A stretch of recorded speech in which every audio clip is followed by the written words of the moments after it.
Louder!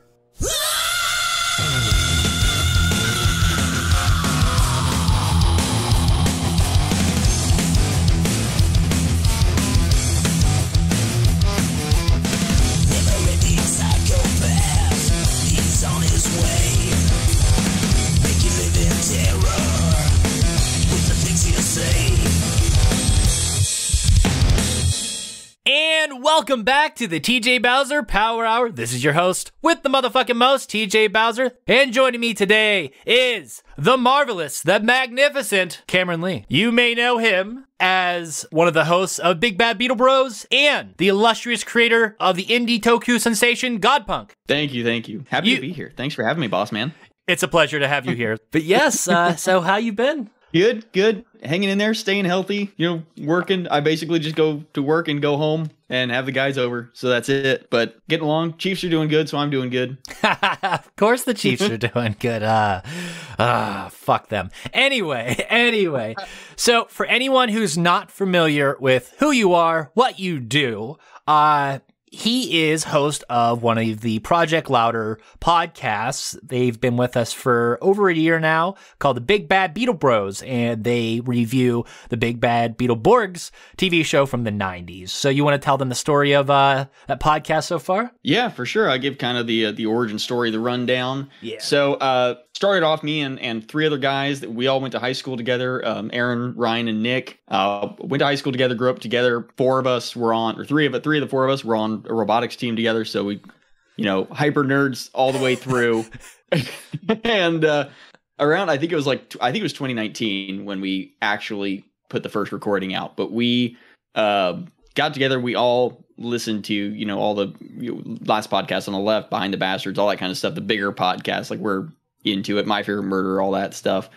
And we were just fucking around talking one night, having a couple drinks, and we were like, oh, well, let's do a podcast. Aaron's got some recording experience.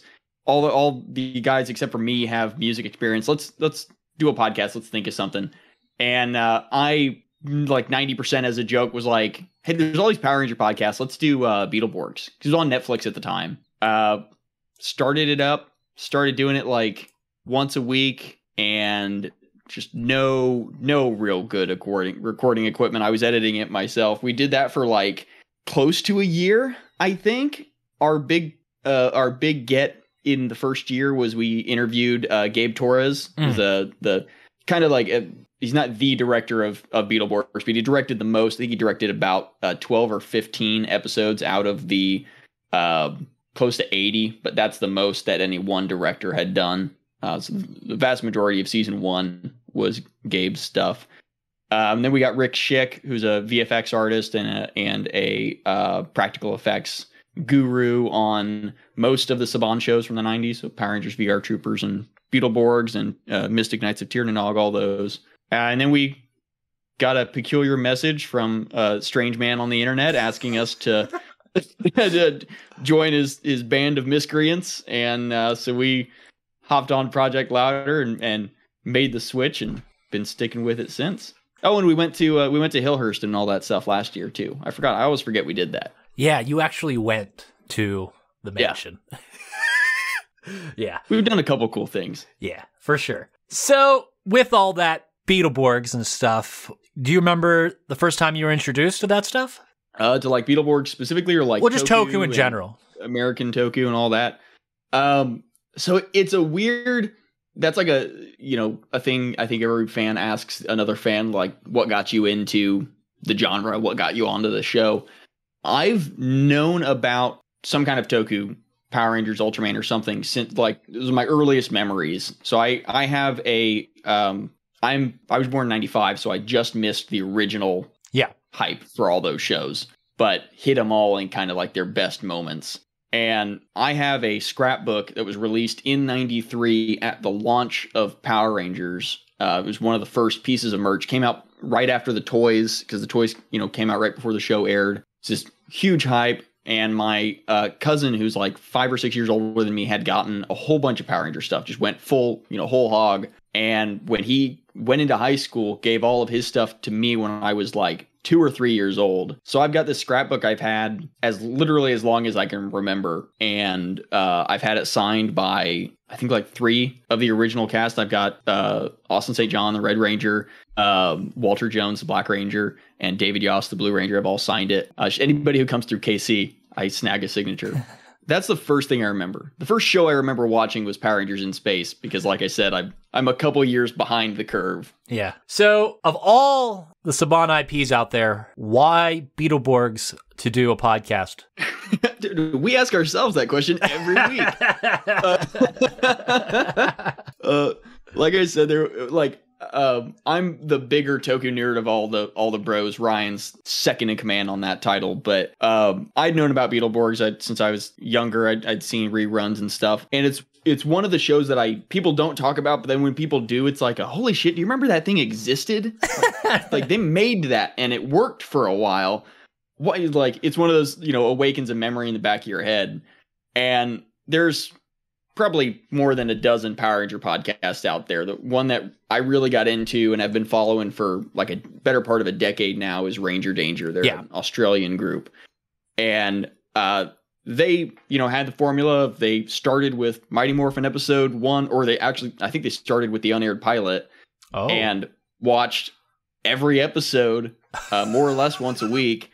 For now, it's like 8 years now. They just started Wild Force. It's ridiculous. So I talked to Ryan about that because he and I both listened to him, and we did a test episode with VR Troopers. Kind of became our first bonus episode. Mm-hmm. And then we did our first episode of Beetleborgs, and it's the weirdest, it's the hardest to describe of all of the Saban shows. Mm-hmm. Because it just doesn't make any sense when you absolutely take it off of a page of paper. It doesn't check out. It's the weirdest combo of stuff, and we're the weirdest combo of guys that I can find. So yeah, we stuck, and it's just so prone to comedy. It fits too well to the jokes. Fair. So shifting gears to Godpunk, what inspired the origin story of that series? And for those who don't know what Godpunk is, maybe kind of explain what it is as a start. Yeah. So Godpunk is my indie toku indie comic. I started around the same time Beetle Bros did, actually. It's been about 3 or 4 years in full development, about 2 years since I started the comic. So it's... do I have the cover at least? Can kind of see there. So... It's a indie toku in the vein of kind of what Power Rangers started off of without the taking the other half from a Japanese show. Tokusatsu stands for special effects, special filming technique. Shows like Godzilla, Ultraman, Power Rangers, Tokusatsu, all of those things fall into it. And I was a art history major in college, originally going for archaeology until I figured out that's a exceedingly difficult and very broke field to go into. As much as I would love it, I also need a paycheck. And started doodling in class of just what would a cicada-themed Kamen Rider look like. And dove down. I took a couple classes in the classics department on mythology. Stumbled upon the story of Tithonus, who is a Trojan prince, falls in love with Eos, goddess of the dawn, and Zeus. When he goes and asks for immortality, Zeus thinks he's a funny shit and makes him immortal. He'll never die, but he keeps aging. Eos takes pity on him, and depending on the translation that you get, either turns him into a cricket or a cicada. It's usually fit with the cicada one because it's a symbol for rebirth in Greece, but turns him into a cicada, and then that's kind of the end of his story. And I love the idea of, they do it a little bit with Marvel's Hercules is a lot of this kind of way of, you take a character from myth and just pick them up in the modern era and just say, that character doesn't have an ending. Boom, they're back. So I took Tithonus and had him, he survived all these millennia, kind of just building up hatred for Zeus and the gods and all of this. And he, through a convoluted mystery of archaeological digs that students get sent on. Connor Thorne, our protagonist, ends up finding the artifact, the Cicada Changer, that connects him to Tithonus and lets Tithonus kind of seek his vengeance and his finish to his story in the modern age through Connor. Excellent. It's a long-winded an elevator pitches. TJ knows this. Yes. Hell, you're damn good at it, though. So what do you think allows Godpunk to stand out in a world that is just absolutely flooded with indie toku right now? So I think one of the things, you say it's flooded. I did make another Karate Bug Man. I just picked a different bug and a different martial art. But yeah, I do get shit from some of the other creators that are like, people got to start making monsters. They got to start making weird shit. Everybody's doing Karate Bug Men. I made mine orange. That helped. The connection to Greek myth, I didn't really. There's not really anything about Godpunk that harkens, other than theme wise, back to Japanese culture or like current. I don't have I didn't start it in a Japanese translation. I haven't done. I haven't done a ton of live action stuff. I didn't really aim for that. So I think focusing on the comic and kind of like a general branding, I think a lot of the current indie toku runs that are going, other than the big ones like Immortal Red Fox and Jamingers and a couple other guys that do a damn near professional level production, sticking purely with the comics, not having that as ancillary, and having just like a good silhouette and a good like original story, origin story, I guess, of connecting it into the Greek myth isn't really something that's been done too much outside of a couple smaller projects. So I think those help. And then like a name like Godpunk, I think people really latch onto that. It comes from a genre of literature and fiction like steampunk or cyberpunk. With Godpunk, it's just another genre title, but I latched onto it and people seem to just really dig it. Yeah, it's definitely catching. Yeah. So with that, prior to this, we were talking, prior to recording, we were talking a little bit, and you actually just got done working with some future stuff with Godpunk, or prepping to release some future stuff. Do you want to talk a little bit more about the future of Godpunk and what's to come? Other than that awesome photo shoot you just did? Yeah, I just did. Yeah, I was talking about live action. I do have a suit. I call it my Showa era suit. It's the first run that I've done. It's mostly scratch built. And I did my first official photo shoot with the whole suit last weekend. Yeah, should be getting those back this weekend or next week. So that'll be really cool. But there's a couple things in the works. I've got the script for the next issue pretty much done. It's ready for a couple other sets of eyes to look at least. And I just got done talking to, this has already been announced a little while ago, but a version of Godpunk, an alternate universe version, if you will, is going to be appearing in a series called The Expanse. It's a global group, really. We've got guys in the UK, Australia, South America, Central America, and the US and Canada, all working together and combining most of the characters. I think there's 11 publishers now. Most of them are all contributing to this single canon universe, i.e. The Expanse. It's everybody is in this kind of multiverse. Godpunk will be Godpunk himself, just the one character. I'm kind of loaning out to these guys to feature in one of their side stories, one of the publisher's stories called Emerald Coyote. And I'm also planning some crossover stuff. There's a group called the Dragonfly Sentinels, and they're a very Toku inspired, very Metal Heroes inspired show or comic.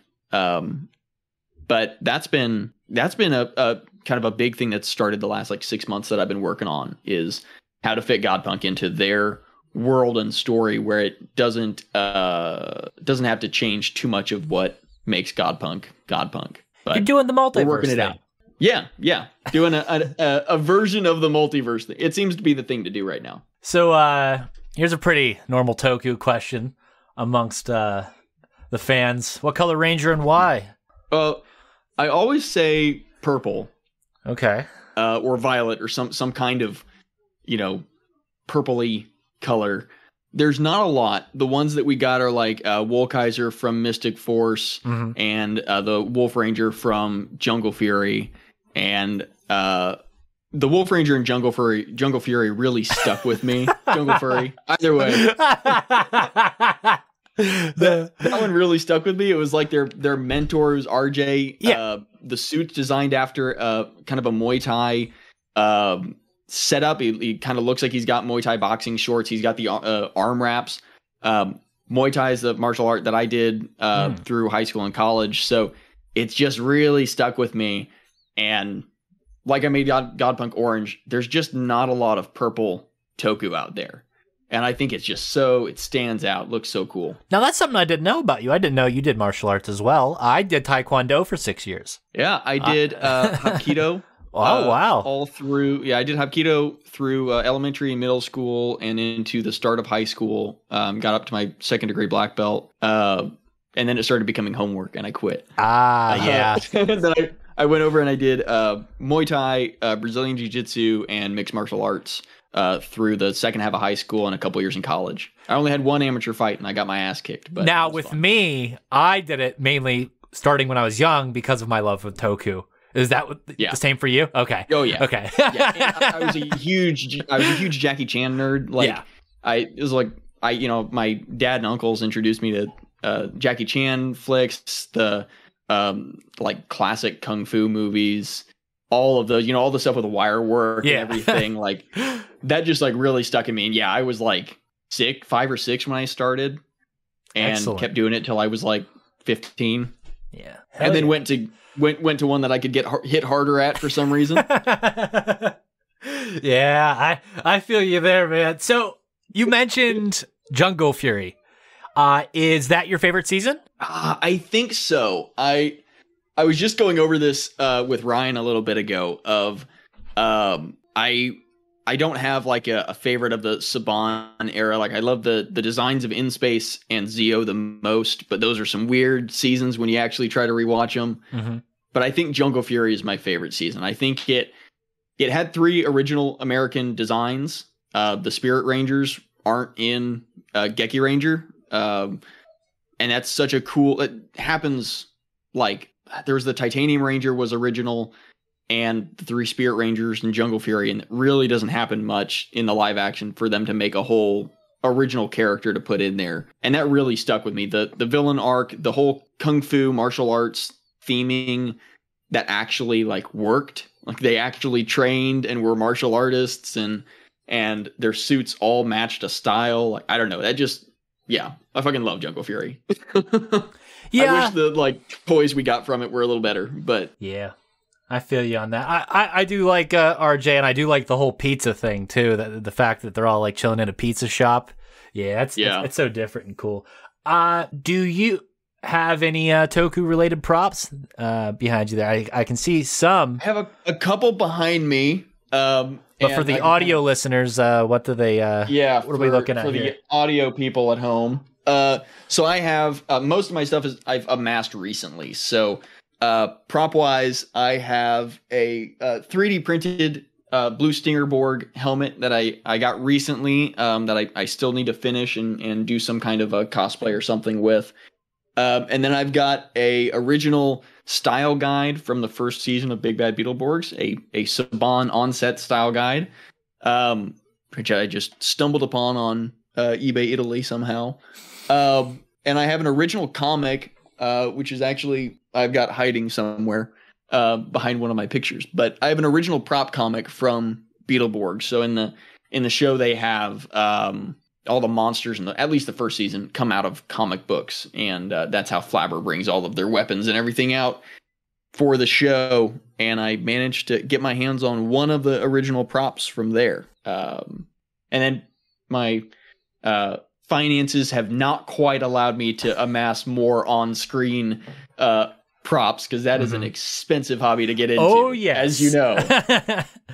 So that Finster up there, that's one of your favorite homies, isn't it? Yeah. I've got the original 93 Finster toy, and then a mini pop, and then I've got the I pre-ordered my first Lightning Collection figure that I actually pre-ordered is the Finster that comes out in April, and I am so painfully excited for that. And we also saw that somebody 3D designed his, like, what do you want to call Monster that? Maker, Monster Maker. Matic. Yeah. Yeah. That's I think I told you before. I told some of the guys my like 2022 to 23 big cosplay project I want to do now that my workshop's set up in the new house is I want to do a full Finster costume. Mm-hmm. I've never seen anybody do like a full, try to do it with the articulated eyes and the moving mouth and the full workshop outfit with all the tools and everything. I've never seen somebody do it that wasn't somebody getting a hold of a replica from or a original suit from the show. And yeah, I love Finster. I love they dove into his backstory in the Boom comics in the last couple years. Had kind of a finale to his story in the the Old Man Tommy comic that they did somewhat recently. Yeah, I love Finster. There's like 3 Finster toys that have ever been made, and I'm gonna probably have all of them by the end of the year. At least they make them. Mm-hmm. So you mentioned cosplays. What else are you working on? Yeah. So I've done a couple different cosplays.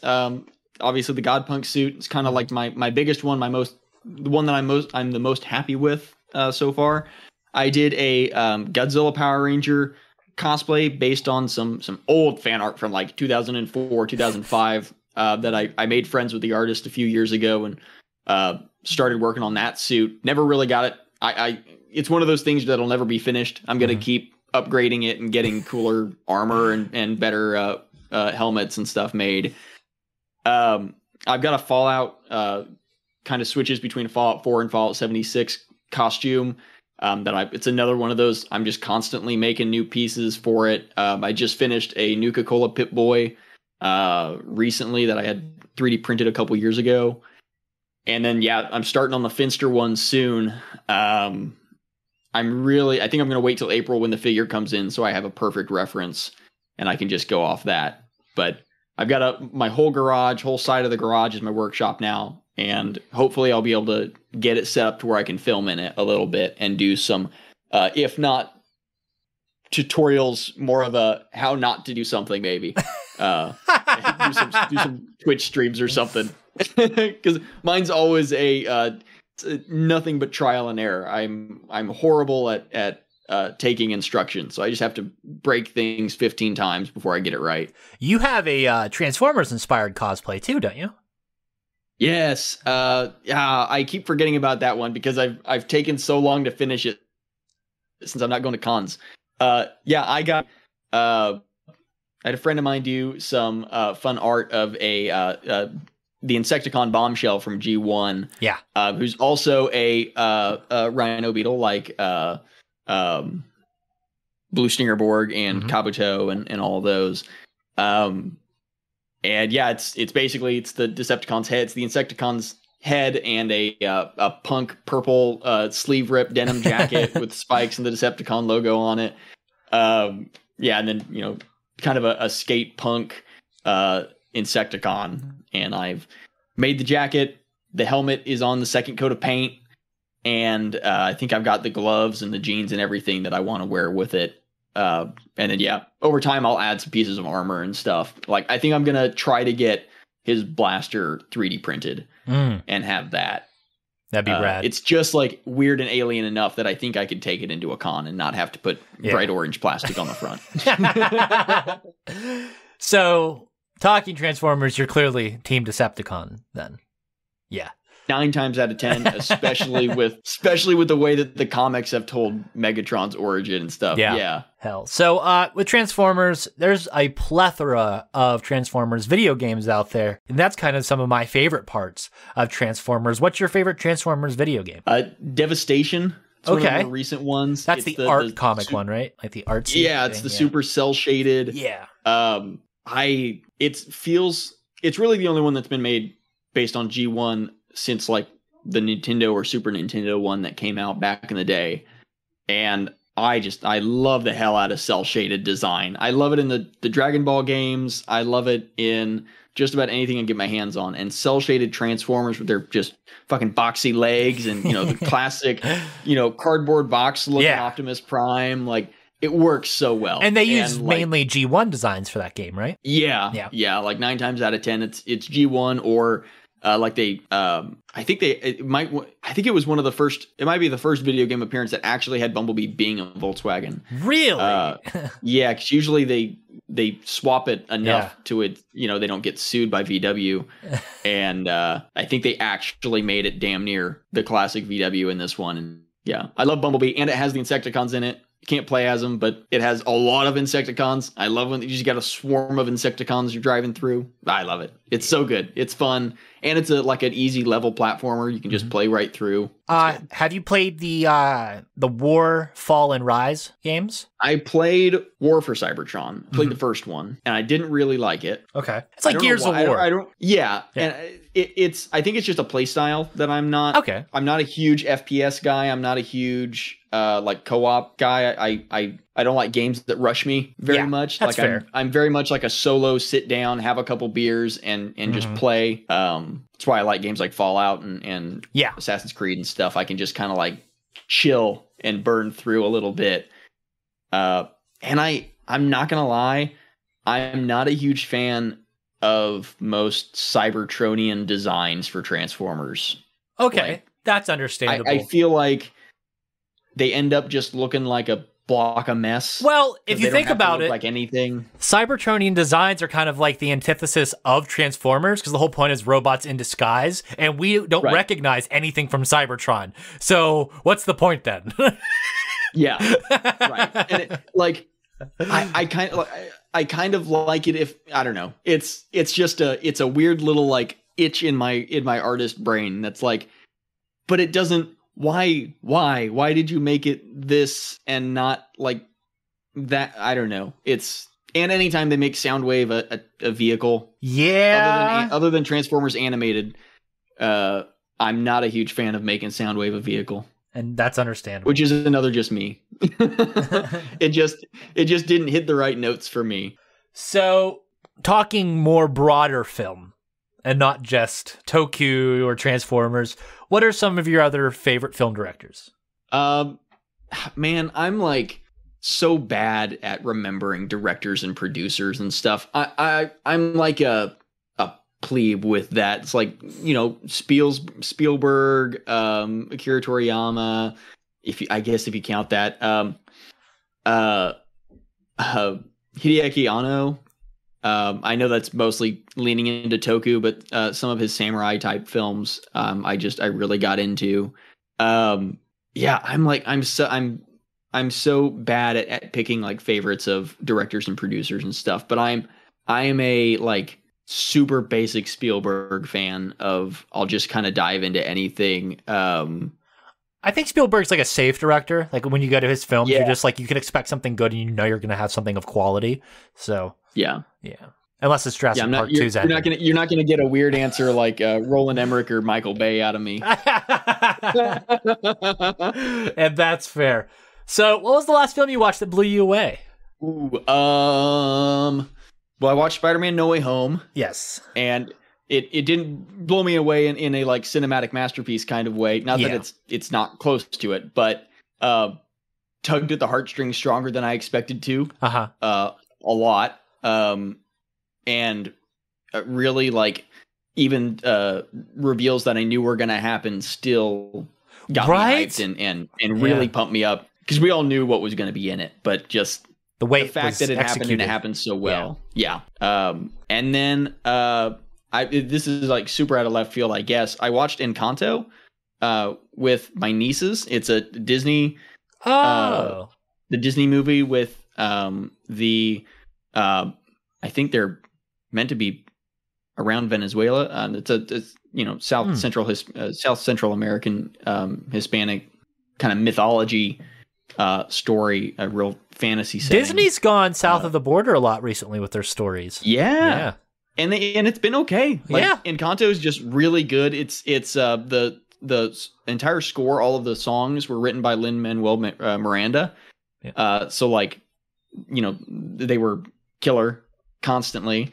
And it's one of the, like, I watched it with all three of my nieces were over Christmas break, and I think I was like more enraptured by it than they were most of the time. I don't know. It's a really fun movie. It's really sentimental, and it like hit it and didn't feel like a greedy money grab by Disney. It really felt like they took the creators seriously and like took their advice.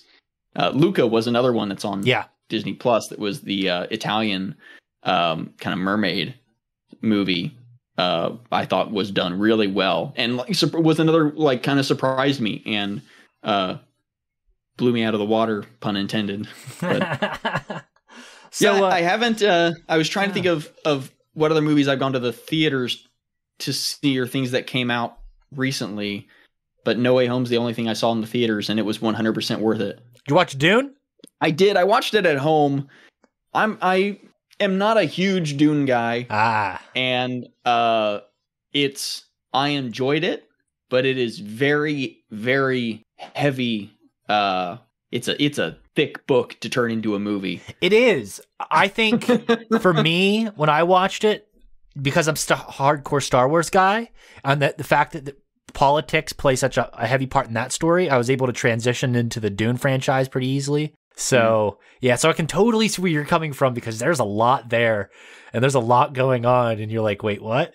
So I totally understand, because I tried to show my fiance and my daughter it for the first time the other day, and they were lost a little bit. So it's a lot to take on. Yeah.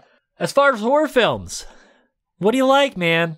I'm a sucker for weird sci-fi. Okay. So anything that comes out Eldritch or Lovecraftian, Color Out of Space, the recent one, scratched an itch I didn't know I had. Did you watch Castle Freak? I did.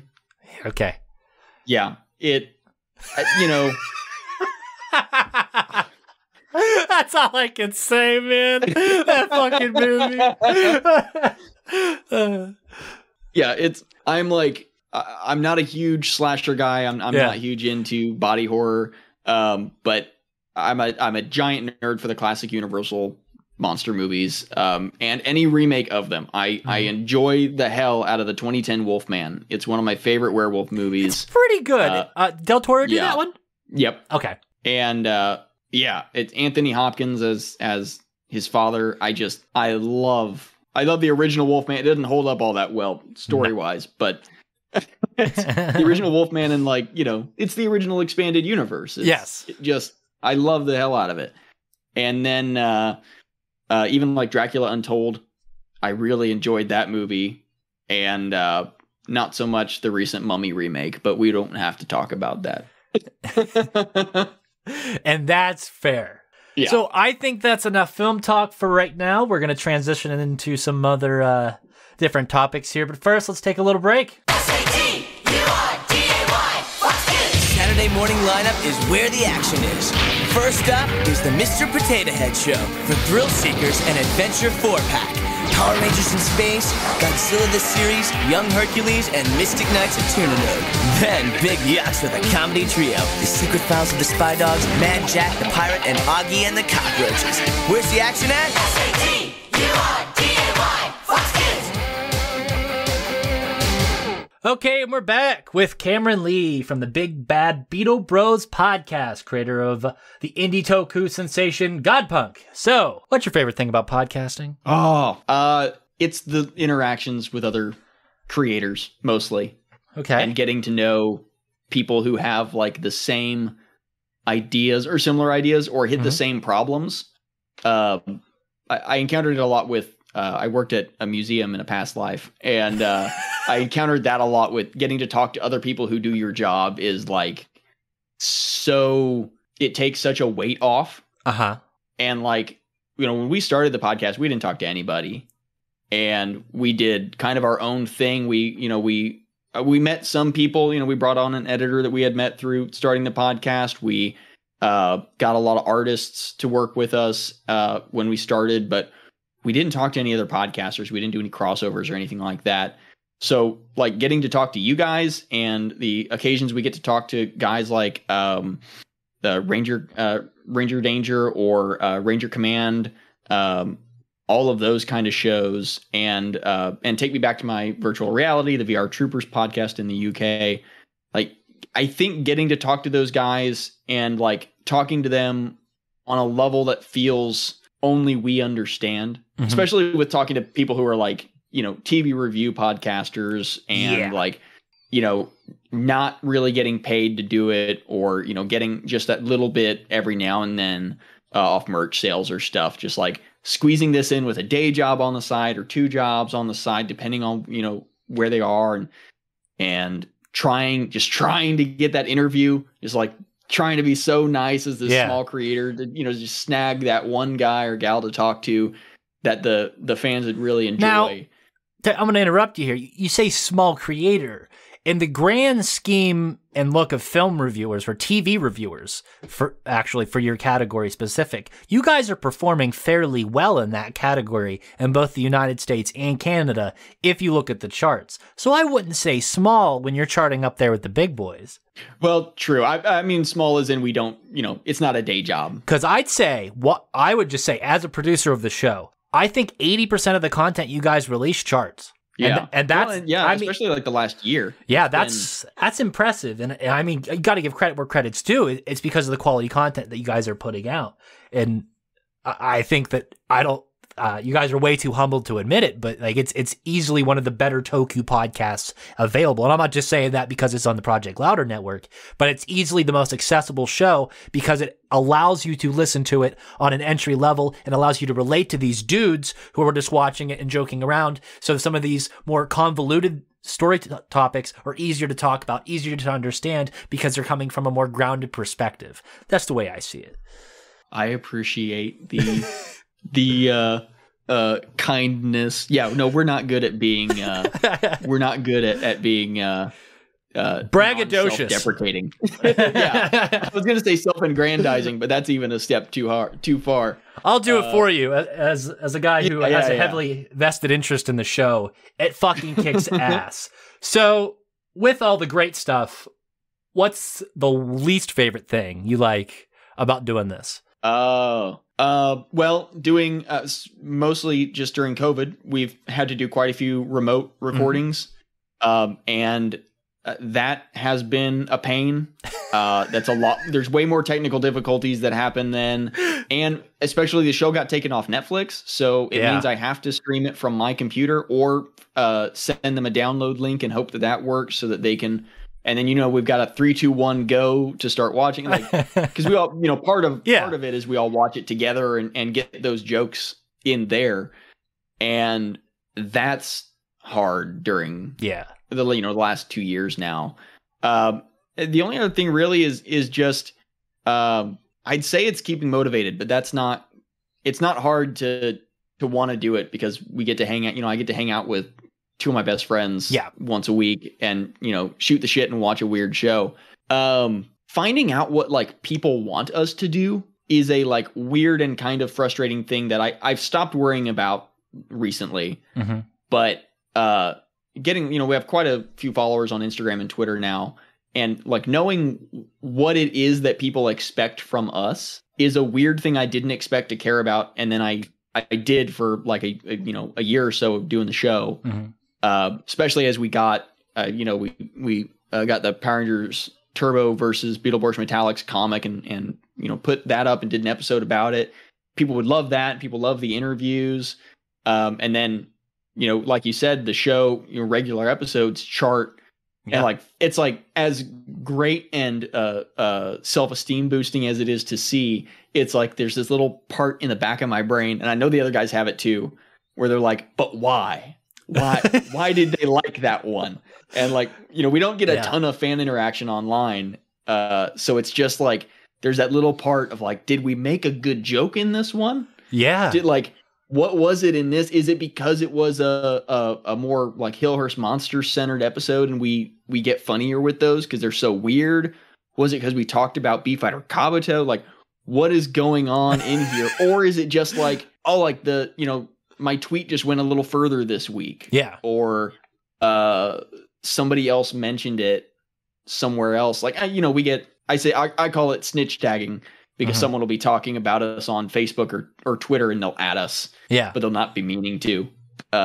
Yeah, we get a lot of snitch tagging when people are talking about Beetleborg stuff. But yeah, that's a weird, I don't know if it's not necessarily a negative, but it's a weird like thing that's in my brain always when we're doing the show. And that's actually an interesting problem to have, because a lot of modern podcasts operate remotely and solely are created remotely.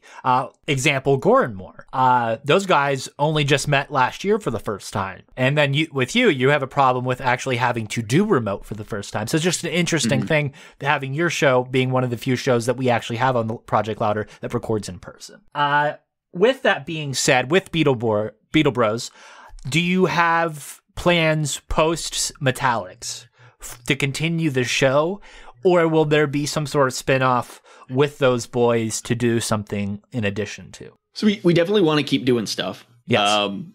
Like, obviously, we've gotten a lot of people giving us ideas for just keeping the show going. You know, once a week we watch a show and keep it going. And, it's Beetle Bros does VR Troopers or something like that. I still kind of want to keep it to where we're doing something that other people aren't doing. Like, I don't want to step on the toes of the guys doing VR Troopers or Power Rangers or any of that stuff. I think those things are talked about enough. I think one of the first things we'll dive into is what we can get a hold of the B-Fighter series. Yeah. Juku B-Fighter and B-Fighter Kabuto. There's not a lot that's out there that's available that's subbed or even not subbed. It's just hard to find versions of the show. There's never been an American or Japanese proper release. So it's one of those things that's tricky, but that's on our docket. We've had a couple of people ask if we want to do Kamen Rider 01, the recent season that came out on Blu-ray. Blu-rays just got delivered last week. That's an option. And we may switch up the format to, not doing a regular TV show and talking about just, weird Tokyo stuff or weird nostalgic stuff for us until we, find a show that we feel like we want to do.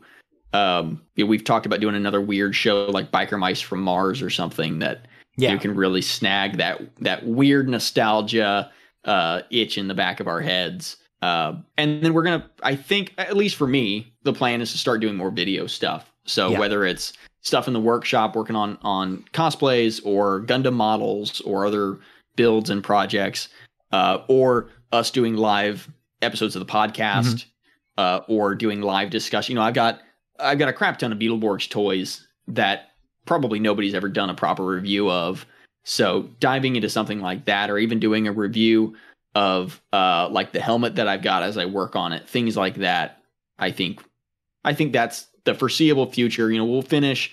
We've got about, I think, 8 episodes left in Metallics. So, another month and a half ish, another 2 months maybe of just that content. So halfway through the year, we got to figure something out.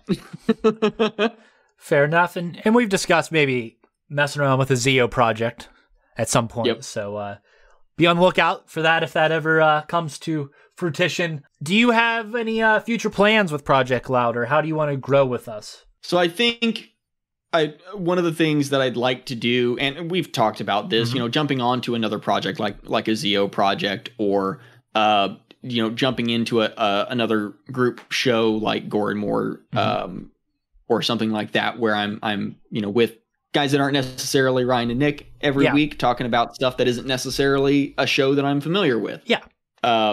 That kind of thing I think would be fun. I'd love to do, we've talked about this a little bit. I'm an art historian at heart, and I would love to do some kind of a scripted history show of some kind. I've talked about maybe doing some kind of a pseudo-archaeology debunking show, diving into conspiracy theories about history, something like that, to that effect, or diving into like misconceptions about mythology, maybe. Something like that I think I'd really love to dive into and get kind of an educational spin on something. Yeah.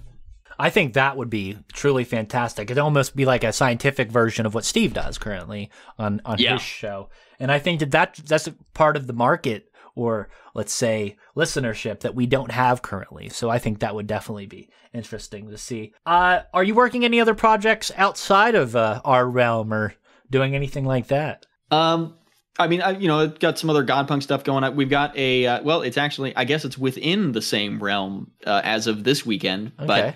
But doing the Godpunk RPG, we streamed that on Twitch. Yes. Took a hiatus over the last, the holiday season, kind of starting didn't do an episode in December or January. We're getting ready to jump on next weekend or the weekend after, depending on how the Chiefs do for the next couple weeks. But doing that, and I really don't have any other projects that I've had any time for. Between Godpunk and Beetle Bros, it ends up being a full part-time job. Excellent. So, do you want to plug your socials? Shameless plug. Yeah, for sure. Yeah. So if you want to follow me and my antics, which are usually arguing with idiots on Twitter, you can follow me at the legit hiccup on Twitter, and you can also follow Beetle Bros Pod on Twitter, or at official Godpunk on Twitter, and then Big Bad Beetle Bros on Instagram and Facebook, and Official Godpunk on Instagram, Facebook, YouTube, Twitch, all those, and then the Beetle Bros on YouTube as well. We love getting subscribers on there, and we've got some abridged episodes of older episodes. We've got a couple live episodes we've put up now, and like I said earlier, some future content. So head on those. We're always on Instagram and Twitter for Beetle Bros. I'm constantly posting anything I can find related to Beetleborgs. So if you just want to find content related to Beetleborgs, we're constantly retweeting and sharing and working with guys like Toku Scans and a couple other groups that just find odd stuff. You also have a TeePublic that's pretty packed full of stuff. Yes, yeah, it's under my like banner brand, Leeway Productions right now. But if you just go to TeePublic and search Beetleborgs, you'll find our stuff, or Godpunk. You'll find it. Where can people purchase Godpunk, read Godpunk? What about that? That's a plug I always forget to mention anymore. It's so fresh in my brain, it feels like. No, it's 6 months now. So on Etsy, if you search Godpunk on Etsy, you'll find the page. We have a couple Beetleborg stuff on there too, but it's mostly the physical and digital releases of Godpunk, as well as some art prints that I have done by our artist, Koa Nguyen. Is a great guy that I'm still looking forward to working with on future installments. And I'm also on a couple other places. I'm on Indie Planet. Really, the only place you can't find Godpunk is going to be like on Kindle. So if you go looking on Etsy, if you go looking on Comixology, if you go looking on Drive-Thru Comics, same guys that do Drive-Thru RPG, you can find us on there. And most of those are print to order, so you're going to get that copy is specifically yours. You're not going to have to worry about me forgetting to pack it up and mail it to you. But if you want a signed copy, you can go on Etsy, and I've got an autograph option on there. So that's where you can find it. Excellent. So if you guys are interested, be sure to check that out. And we are also working on putting some Godpunk stuff up on the Project Louder site currently. So you can probably expect that within probably next month, to start publishing, right? Yeah. Yep. That checks out. Okay, so little message of motivation for you listeners out there. Like Cam, if you go when you start working on a project and you start having some sort of self-doubt, do not give up. You keep working on it, because who knows, your break could be right around the corner. All Cam did was throw a little bit of money at some ad space, and we picked them up, and those guys has just been a welcome addition to the Project Louder network, and it's truly been an honor and a joy to have them aboard. And I hope that you guys who are listening out there go check out their podcast, and of course go check out Godpunk and even buy a copy. It's been an absolute pleasure talking with you, Cam, and I hope that we can do it again very soon, and we can work on many projects to come together. Absolutely, man. Thanks so much for having me. It's been a joy talking about all of the random shit that I get into. So I appreciate it. We got a lot down the pipeline. I'm excited. For sure. So until next time, this is the Pod Boss, the host of the motherfucking most, TJ Bowser, signing off. And hit my music!